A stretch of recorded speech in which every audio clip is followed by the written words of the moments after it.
এই যে সবজিটা, এই সবজিটার নাম হইতেছে এর কোয়াশ। সামান্য জায়গার মধ্যে অনেকটা কোয়াশের গাছ রোপণ করেছেন আমাদের প্রিয় খালেদ ভাই। হাঁটতেছেন কোয়াশটা, দেখি ওই কোয়াশ হাঁটছেন ভাই।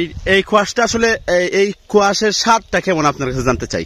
স্বাদ আমরা বর্তমানে বাজারে যে লাউ আছে না, লাউ, হ্যাঁ, এই লাউ আছে খুব ভালো, এটার চেয়ে ভালো। আচ্ছা, কোয়াশের ফসলটা কেমন হয় আমি জানতে চাই আপনার কাছ থেকে। তো মানে এই নিজস্ব কয়লা ফল পাইছি, যদি বাণিজ্যিক ভাবে আমি চাষ করতাম ফসল আরো বেশি ভালো হয়ে যায়। এদিকে আমার ইঁদুরে কিছু নষ্ট করছে, একটা গাছ মনে হয় ৬-৭টা মানে গাছ ধরে, ৬-৭টা গাছ ধরে। আচ্ছা, ৬-৭টার পরে মানে এই গাছটা কি নষ্ট হয়ে যায় নাকি? এটা আস্তে আস্তে বয়স হলে তারপরে ফল দিবে না, আর সবজি দিবে না। আচ্ছা, ফুল আইবে না। তো আপনি কোয়াশে প্রথম চাষ করছেন নাকি এর আগেও কোনো অভিজ্ঞতা আছে কিনা? প্রথম এটা প্রথম আমি আমার শখ করে ফলাইছি। কোয়াশ সবজিটা আপনি ধারণাটা কোথা থেকে গ্রহণ করছিলেন আপনি?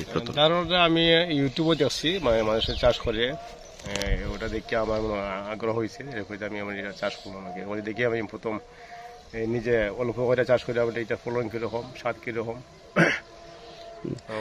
আচ্ছা, সবজি চাষের প্রতি আপনার যে আগ্রহ, স্পৃহা আমরা লক্ষ্য করেছি। আপনি আর কি কি সবজি রোপণ করেন বা কি কি সবজির চাষ করেন আমি জানতে চাই।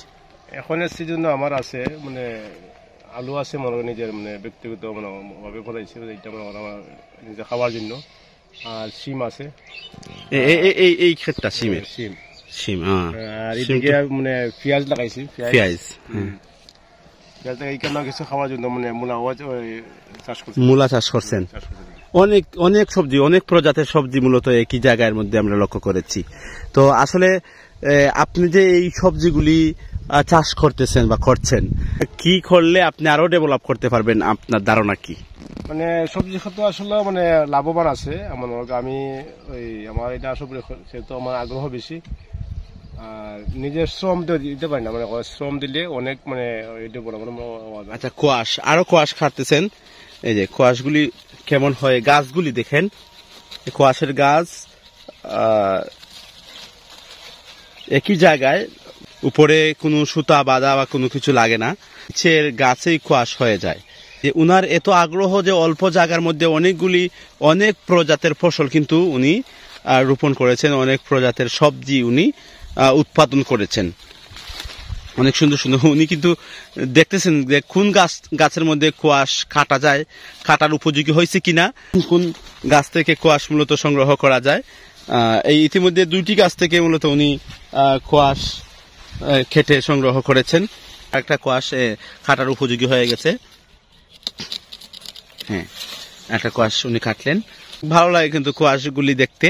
3টা কোয়াশ উনি সংগ্রহ করেছেন কয়েকটি গাছ থেকে। আরো ফলো করেছেন যে আর কি গাছ থেকে কোয়াশ সংগ্রহ করা যায় কিনা। যে অল্প জায়গার মধ্যে এত পরিমাণে সবজি গাছ উনি উৎপাদন করেছেন, যেটা ধন্যবাদ না দিলেই নয়। আরো সবজিগুলি আমরা দেখতে যাইব। আচ্ছা, আরেকটি কোয়াশ পাওয়া গেছে, এই গাছে আরেকটি কোয়াশ পাওয়া গেছে, দেখা যাক।